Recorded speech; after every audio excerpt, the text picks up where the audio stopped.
Well, greetings. Happy day.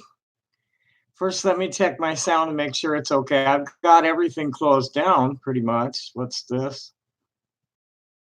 Oh, I need to post that quick.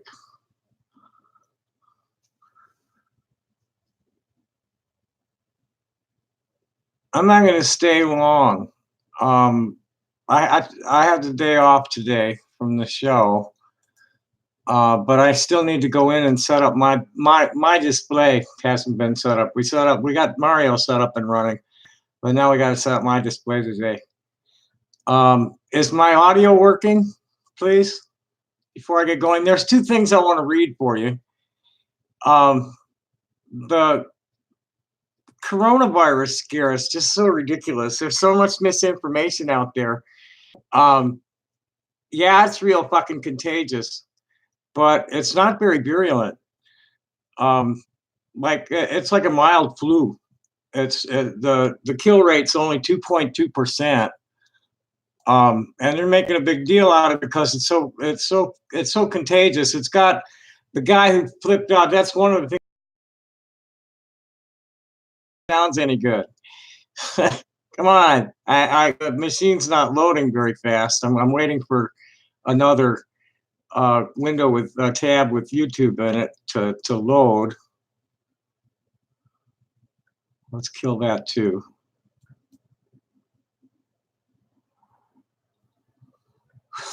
Come on. Let's go.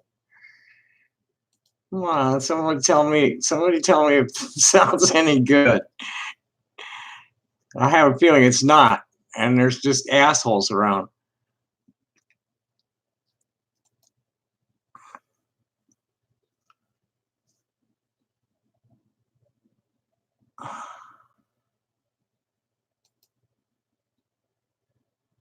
Oh,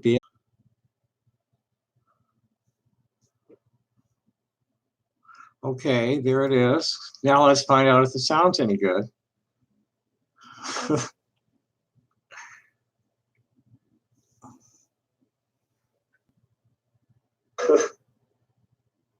We have a serious lag.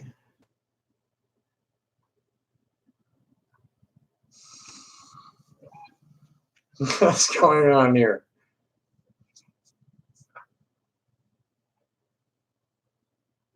I have a feeling I've got a serious lag. Well, okay, we've got shit. That was all 30 seconds.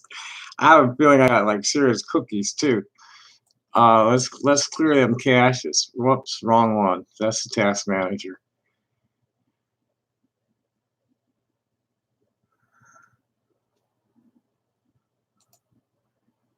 Yeah, the machine's running real slow. It's only got a few tabs open, like the two YouTube tabs and the two articles, and everything else is closed down. And that's usually a sign of like overloaded, lots of tracking cookies and shit, just like robbing resources. Oh yeah, I need to start working on my voice to drive it up. People are gendering me on the basis of my voice lately. So I need to talk more girly. It's okay. I'm loving life right now. It's a jolt to get misgendered all the time, regularly. But we get through it quickly. People are like, "Oh, okay, cool," and get past it real fast, real smooth.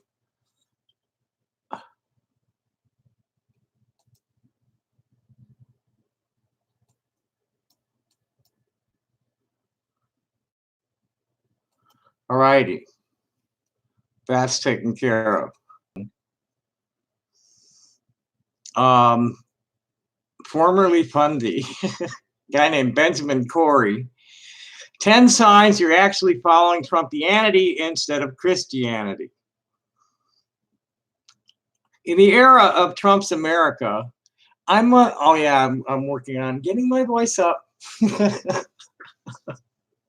I must admit that I hardly recognize the very people who raised me. I was Christianity and right-wing politics until my mid-30s. However, long gone is their commitment to the values they tried to instill in me, and so much else that once consistently encompassed their collective identity. Sadly, my old tribe seems to collectively struggle to realize they've done exactly what they've spent the entire Left Behind series warning me not to do. They've fallen in line behind a worldly leader who arose to power during a time of wars and rumors of wars, who did so by falsely pretending to be a Christian, but who would ultimately lead them to follow an entirely new religion. To help my former right-wing family out, here's the top 10 signs you're now following Trumpianity instead of Christianity. Number 10, you spent 8 years criticizing every move of Obama. But the minute Trump was sworn in, you started telling everyone that Christians should respect the president and that being divisive is a sin. Remember the you of 2 years ago? That's okay because I do. And you certainly didn't seem to believe that Christians should respect the president or that being politically divisive was any sort of sin.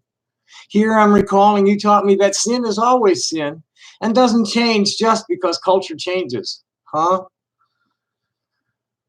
You think, but we're a nation of laws. Somehow Trump's biblical teachings on how immigrants are to be treated.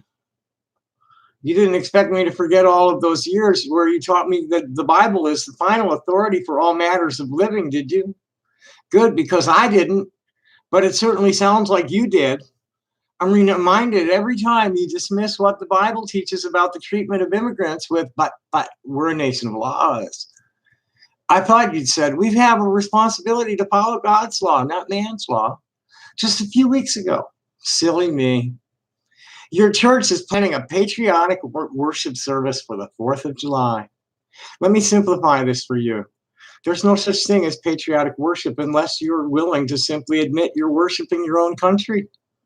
You're the ones who taught me that God isn't the focal point of our worship, that it's sinful idolatry. Surely you remember Jesus saying, it is written, worship the Lord your God and serve him only. Apparently there is now room for two. Strange. You instinctively applaud when Trump threatens to bomb the shit out of people, but quickly push back if someone quotes what Jesus taught about violence and enemy love. Jesus commanded we love our enemies and that we never repay evil with evil, but instead repay evil with good. I mean, it's right there in the red words. I still have it underlined from 1984. But now when I quote that in response to your thinking that it's all cute when Trump wants to knock the crap out of a protester or nuke a country, you tell me that I'm twisting scripture. Sorry, but I think siding with Trump over Jesus is, as Trump would say, sad.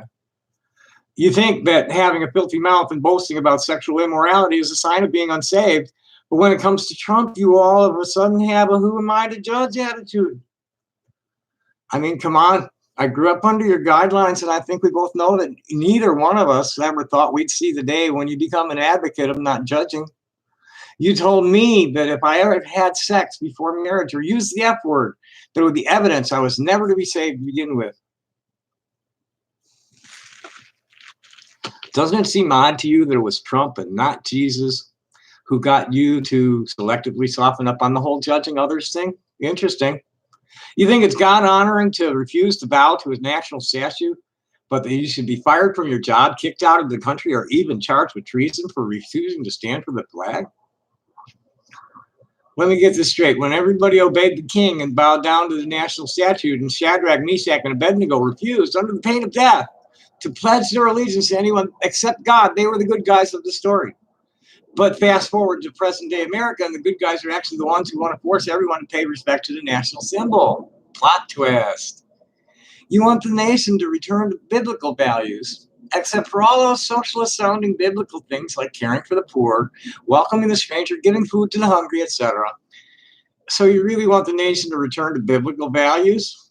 You do realize that when Israel lived under God's law, which you love to quote when talking about same-sex marriage, also included laws that mandated the rich to be taxed, even down to the food they had, and that the wealth was to be redistributed to the poor and immigrants. Yes, that's Leviticus 19, about the corners of the fields and gleaning the harvest and all that.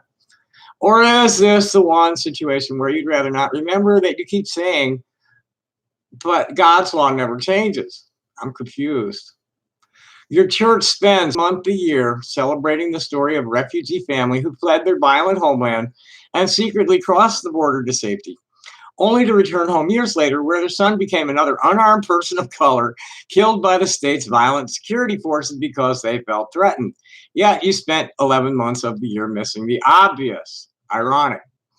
You claim Barack Obama's election was the result of evil forces, but the minute Trump was sworn into office, you started quoting verses about how God picks the nation's kings and queens.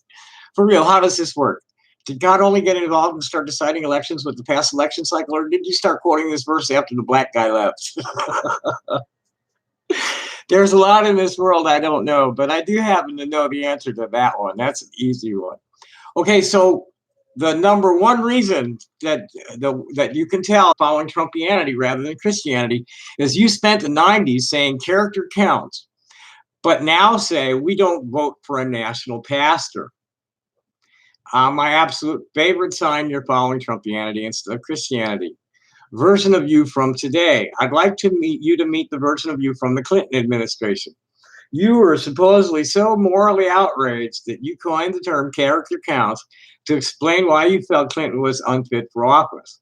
The version of you from today, my, as I listen to you explain that we don't vote for a national pastor, I'm keenly aware of how the political power changes things, totally. So you're a loyal Trump supporter and a loyal Christian? I'm not sure. You might want to take a more self-critical look and make sure you're following Christianity and not Trump. Hi, DX. Welcome. Thank you. Happy day. Nice to meet you. Anyway, the other one, this is the one I'm having fun with because this is one that I actually have a little bit of like prior knowledge about. I need to get a refill on the water. This is a good one.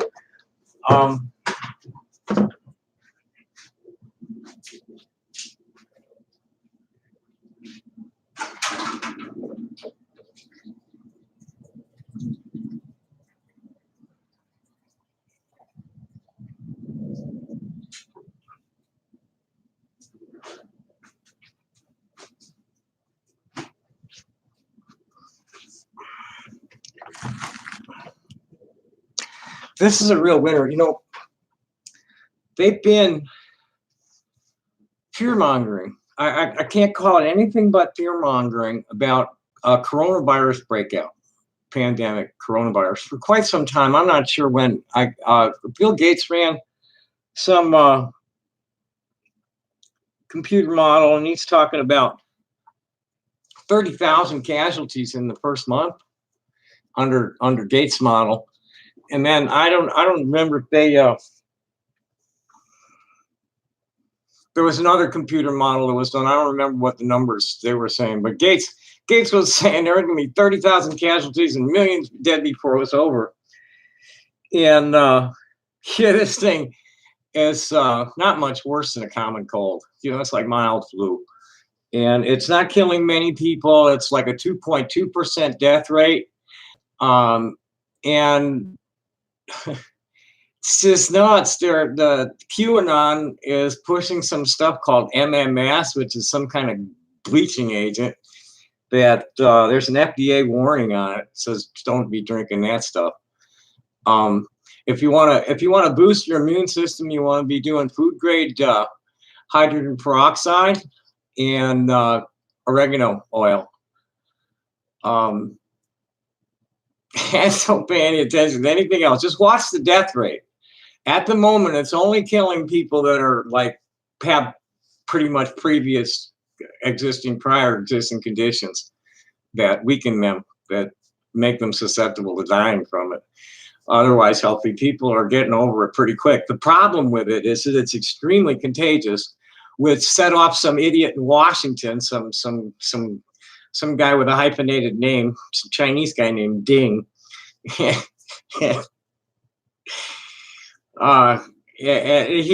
saw what's called the R0 figure, well, 3.8, which means that for every person gets infected, 4 more are going to get infected. So he freaked out, and on his Twitter account, which freaked out Twitter. And so here's the Atlantic. This is great. Here's the Atlantic today, or 2 days ago. How to misinform yourself about the coronavirus.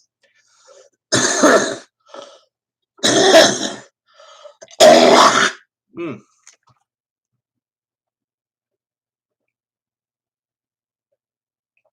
I sort of semi quit smoking on the first. I've had less than 5 cigarettes a day since then, and it's made a big difference in my upper respiratory. The dust is always going to have me going, and the pollen gets me going even worse. But stopping with so much hot smoke in my throat is helping a lot. I'm not coughing as much. I'm getting getting the mess up quicker.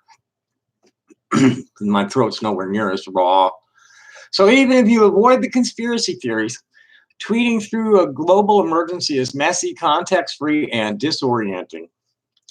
A few minutes before 11 p.m. on January 20th, Eric Fagel-Ding was pretty much just another guy on the internet. Sure, he's a Harvard-affiliated public health researcher who lives in Washington, D.C., and has multiple degrees, but his Twitter account was nothing special. He had about 2,000 followers, a modest count on a scale that reaches into the millions, and his average tweet got about 1 retweet and 5 likes. Well, hey, I don't have that many followers, but I do better than that. I Facebook. Twitter won't let me have an account. I'm just much too real for them. That all changed when Fagel-Ding read a paper about the new coronavirus spreading out of Wuhan, China, and spotted an eye-popping stat. The paper estimated that the virus's contagiousness, which is captured in a variable called R0, was 3.8, meaning that every person who caught the disease would give it to almost 4 other people. The paper cautioned that there was a considerable uncertainty associated with the outbreak, but Fagel-Ding still worried that such a highly transmissible disease would be a key ingredient in the recipe for a major pandemic. I read that 3.8 value, and I was like, oh my gosh. He told me, I tweeted it out. That's an understatement. What he said was, holy mother of God, the new coronavirus is a 3.8. How bad is that reproductive R0 value? It's thermonuclear pandemic level bad. Never seen an actual virality coefficient outside of Twitter on my entire career. I'm not exaggerating. During the next 5 minutes, Fagel-Ding put together a thread on Twitter, mostly quoting the paper itself, that declared, we are faced with the most virulent virus epidemic the world has ever seen. Now, time out. We're facing one of the most contagious virus epidemic the world has ever seen. It's not very virulent. It's only killing 2.2% of the people that it infects. That's virulence. Contagiousness is not necessarily connected to virulence. It's how serious are the symptoms.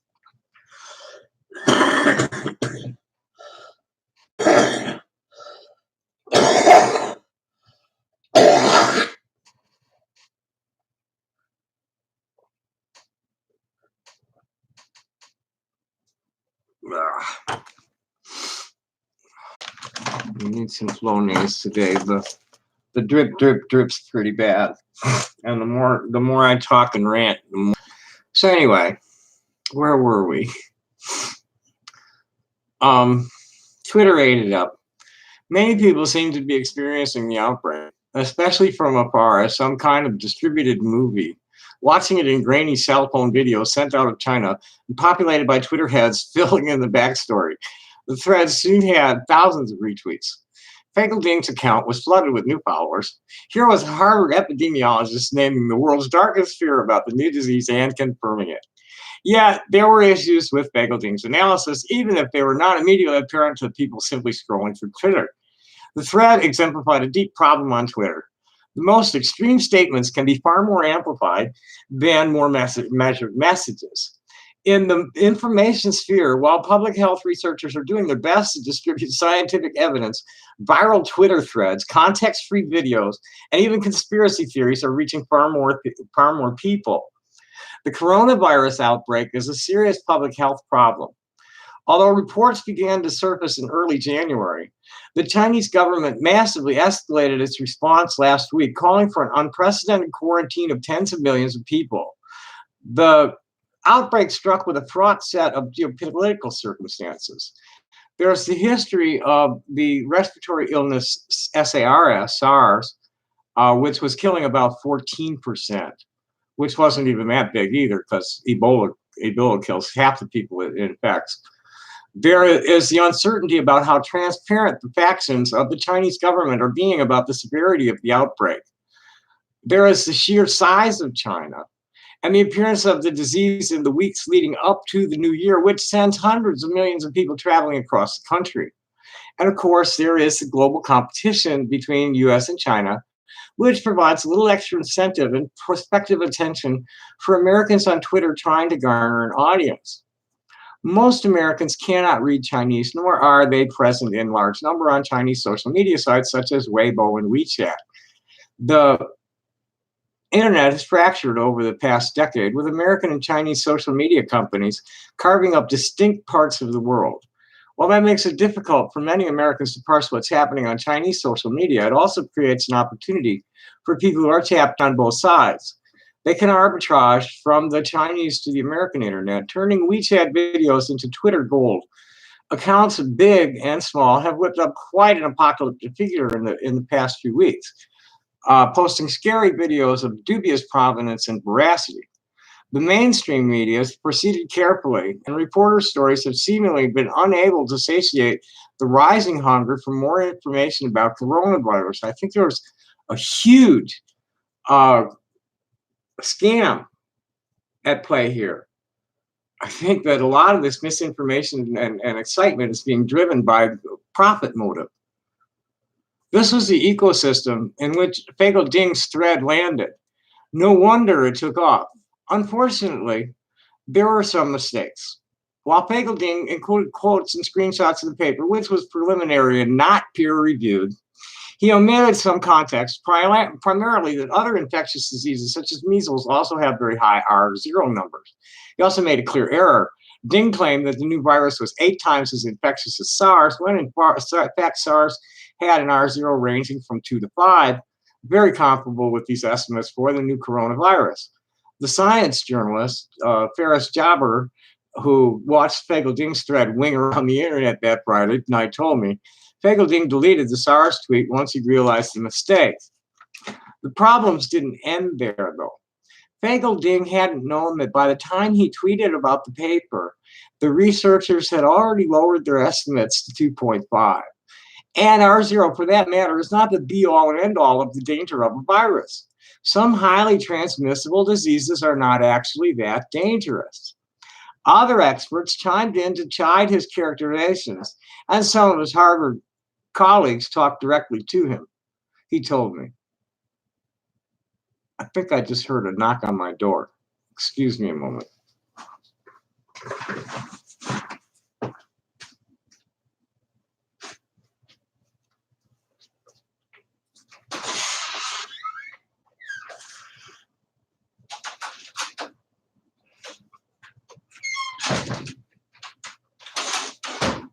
Sometimes delivery people knock quietly. And I say I know they're left, and you got to be on top of stuff with people. There's porch thieves around here all over the place. So anyway, one epidemiologist, Michael Bizzacco, quote tweeted Fagel Ding and proclaimed, "This is fear-mongering hyperbole and borderline public health malpractice." I like that, because I've been saying that all morning. And not just about him. I've been saying this for days. It's like it's only killing 2.2% of the people that it infects. The tone was clearly not straight out of the Center for Disease Control and Prevention, nor was it in the form of tweets.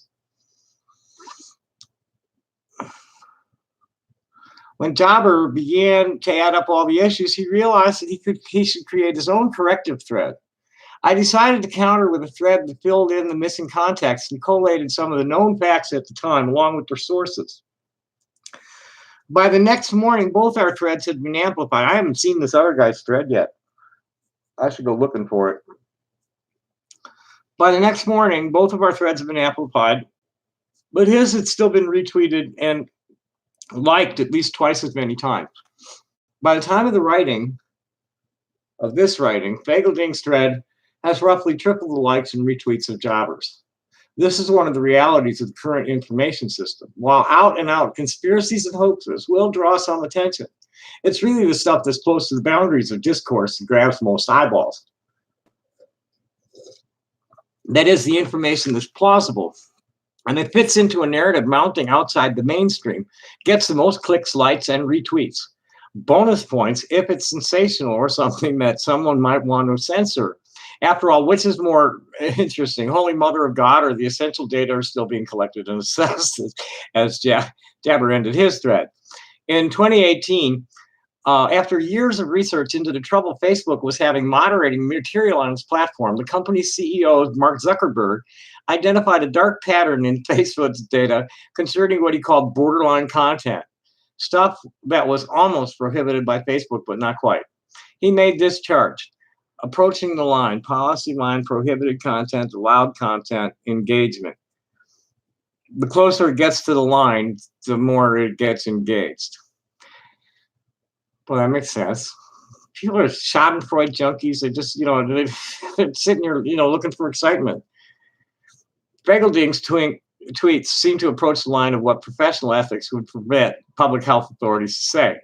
He certainly wasn't endorsing full-on conspiracy theories about bioweapons and zombies, as some people have suggested during the coronavirus outbreak. But he also was far from the calm, slow down their stance of the majority of other officials. And of course, that's what made his message so irresistible. Twitter has made some effort to slow the spread of misinformation on its platform. Searches for coronavirus now produce a link to the CDC with the message, "Know the facts." Well, that's good.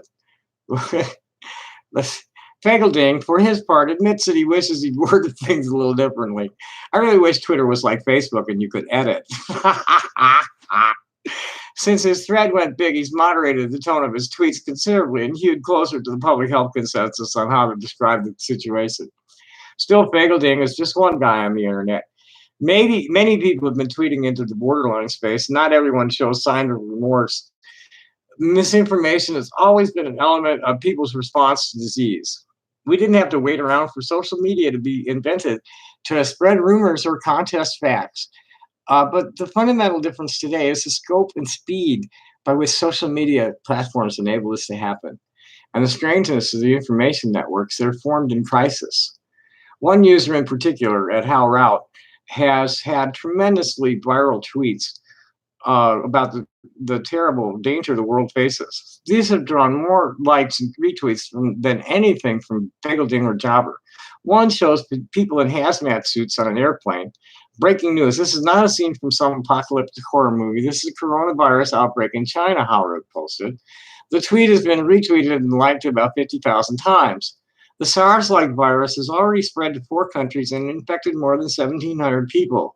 U.S. airports are monitored. Be on alert. Stay safe. Well, there's nothing like terribly wrong with that, except the virus isn't like really that harmful.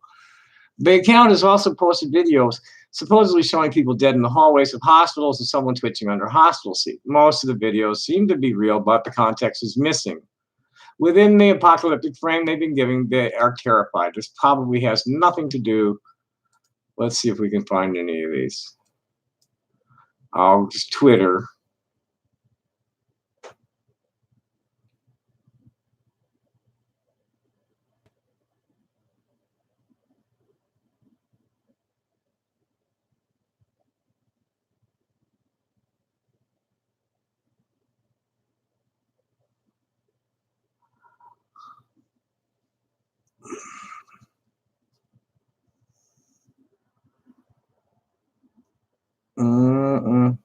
I don't know.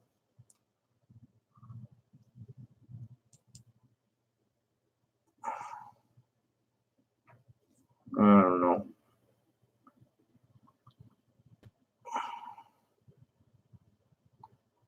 So there's really nothing wrong with that, but he's posting some videos without context, and it's not really showing very many people dead that I could see. Anybody dead, actually, for sure dead. No. Some people sick.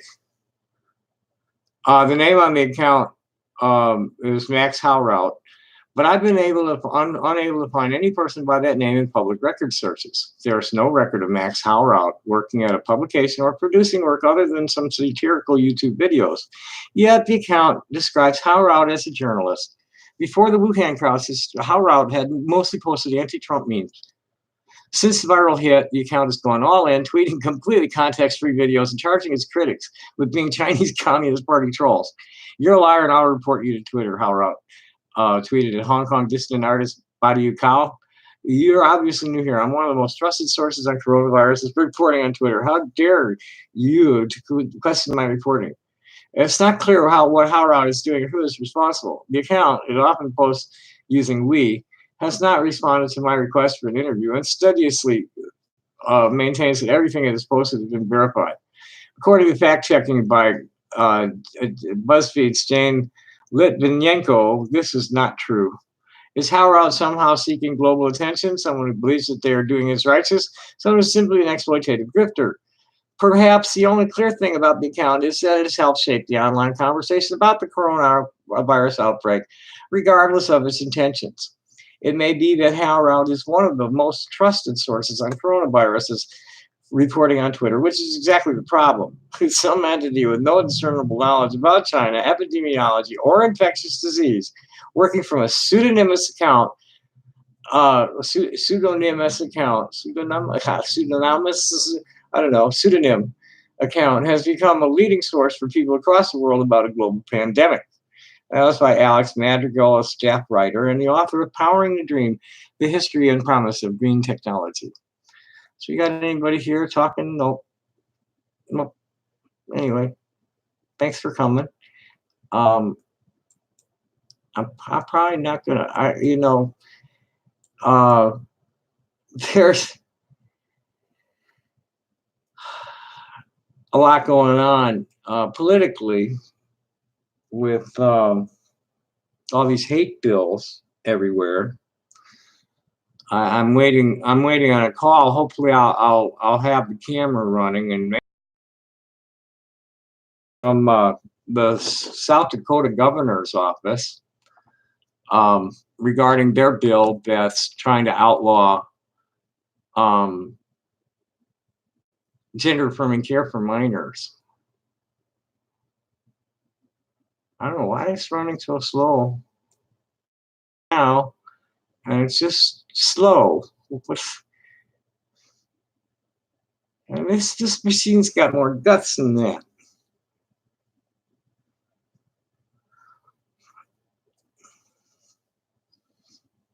This is how I'm keeping it under 5.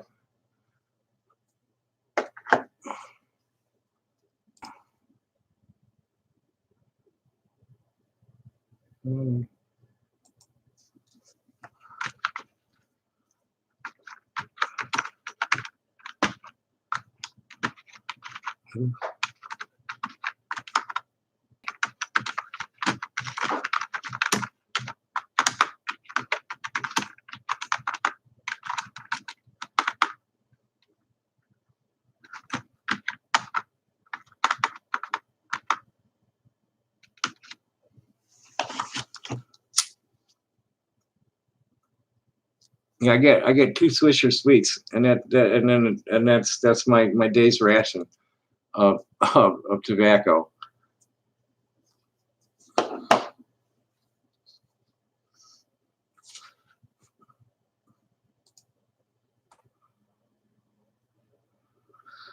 Oh, well, New Zealand, now what? Now the corona outbreak has been declared a global emergency.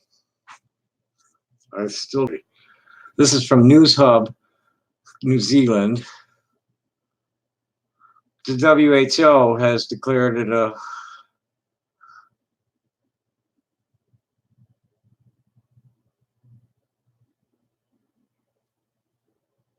now. They're worried about, this was from the Director General ISIS, said on Friday that the concern wasn't what was happening in China, people.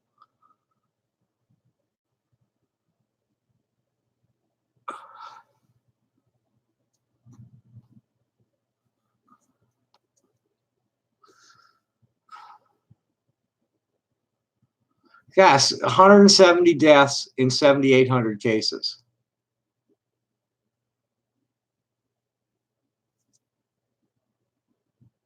And none of them outside China. That's 2.2%. Maybe less. I don't know yet. I have to. That's a new number. It was 162 and 6,000 some or something. I don't know. 7,700.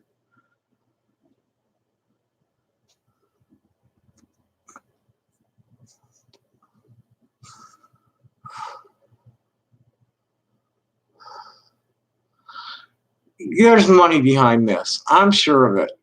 There's just no good reason for them to be getting this excited if it wasn't for somebody's going to make money.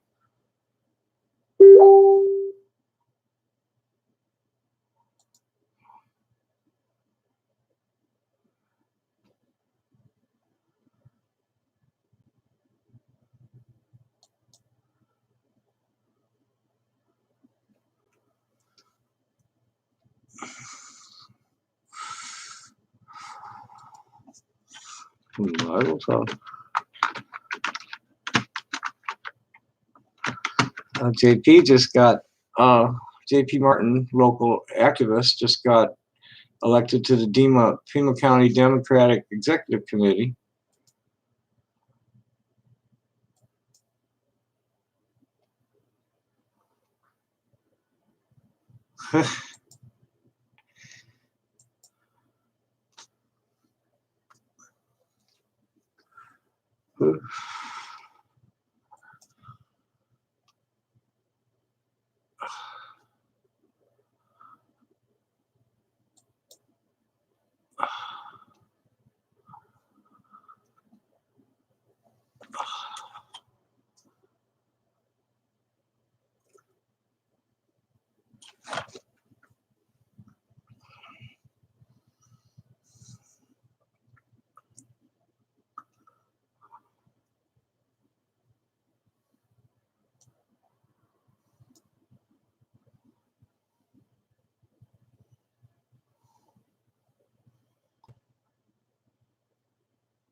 Okay, nothing there. It's just been so crazy with all these laws that they're trying to get passed, and the one in I don't know, are we? Do I know you? I'm friendly with everybody until they're not nice to me. I don't know of anybody named. I'm real sketchy because I'm a targeted individual, and I get played a lot. So let's see what DX Network is about, and let's go from there, okay?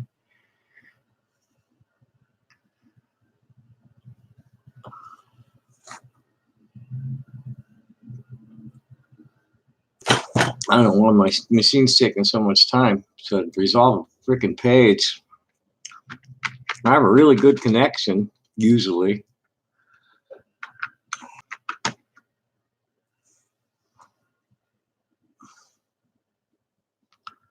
Come on. It's gonna load so much shit that I just really don't care to see. I was just trying to load a video, ad, and okay.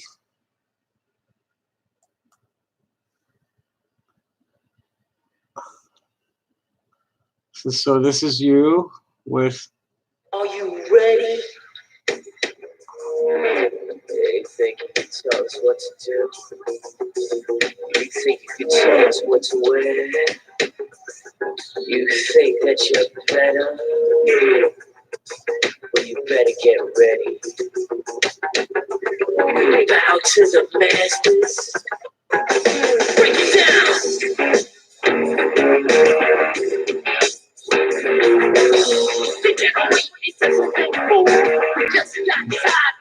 Okay.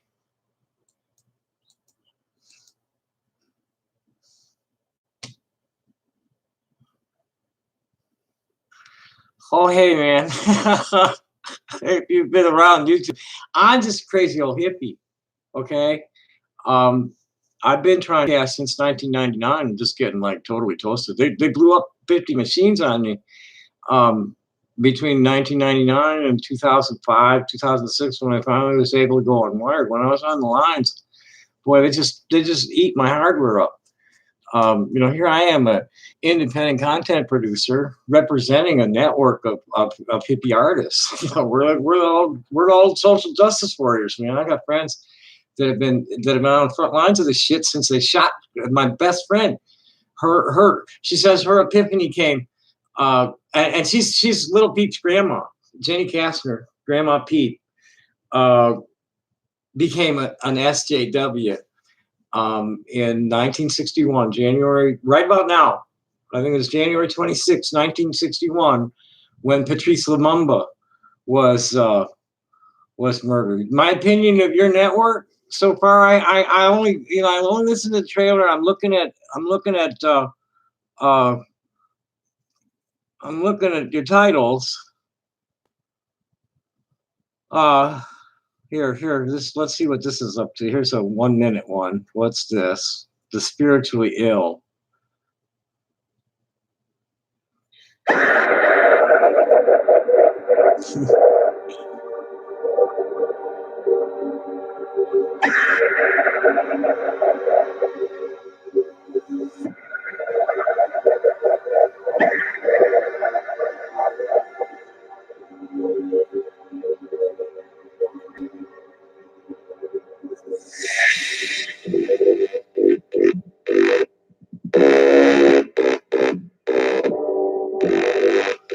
So you guys graphic artists or something? A lot of artwork.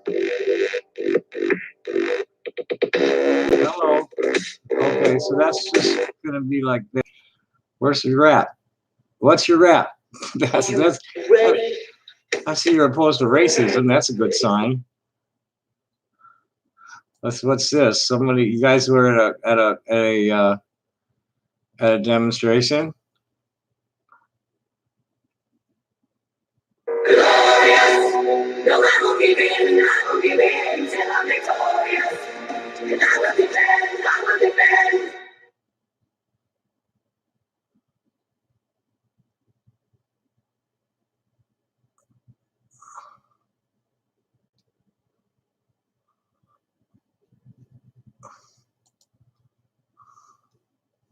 Right on. That's cool. That's all good. Whatever makes you happy. That's what's important. And not making other people unhappy. Just do what's right for you and be right by other people, and it's all good. It would just be such a much better world if people just were like, were the best they could possibly be. It didn't worry about anybody else's like anything, and to be nice to them. Just be supportive and accepting, and unless of course they're hurting people. It's just what's so hard? I just don't understand why it's so important to straight people, to straight Christian, these ultra right wing Christians. I don't understand why it's so important to eliminate queers from society. It's just boggling to me. But I wasn't going to stay long right now. I wanted to read those two things. I've got to get moving. I got to get downtown to the gym show and set up my booth. It's nice meeting you, man. I'm gonna follow your channel, see what's up, and see you again sometime. Happy day. Bye bye.